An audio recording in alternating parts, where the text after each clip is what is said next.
Now let's talk about Lyra AI, which is Chattermill's ML and engineering stack for doing text analysis.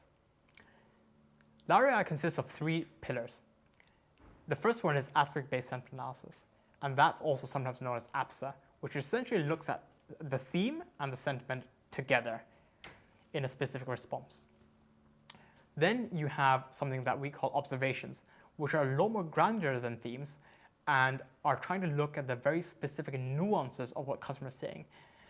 And the reason for that is because a lot of the times themes are very high level. So if it's a pricing negative issue, that tells you something directionally about pricing, but doesn't actually tell you what's the actual particular thing. If it's a specific discount voucher that's not working, or a bug in the app that's not allowing recent updated prices to be shown, those are the kind of things that are not shown in themes, but are shown in observations for both positive as well as negative scenarios. So you have the issues as well as the praise covered. Now, in addition to those two, we also have something called Generative AI that provides the final sort of so-called last mile of insights that is based on not the raw data, because there are a lot of limitations around LLMs analyzing customer feedback data, but the Generative AI is actually based on the data from ABSA as well as observations. So those provide the helpful guardrails for the Generative AI to make the last mile sort of summaries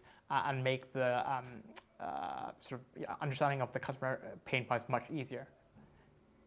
Now, what that means is essentially Lyra AI straddles the continuum of strategic to very tactical insights, because you have themes that are very much on the strategic side, but you have concrete observations on the very tactical side that like specific individual contributors at a given organizations will care about. And Lyra, as a result of this, has a lot of different advantages. The first one is integration of best practices. We at Chattermill will literally use and deploy every single AI technology that we think is useful to address customer experience pain points.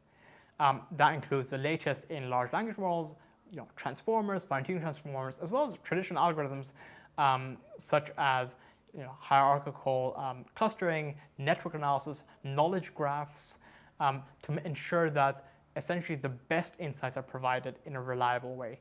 So essentially we have a strong neurosymbolic approach that uses both knowledge graph-based systems as well as fine-tuned transformers and generative models like large language models. Because of this triangulation of different research methods, we're also contextually very intelligent. So Lyra AI can analyze data in a much smarter way than many other systems have been able to so far. And lastly, it's also highly customizable and efficient. So even though we're using a lot of big models over the years, we've ensured that we can use these models very efficiently on specialized hardware to do this at scale and speed.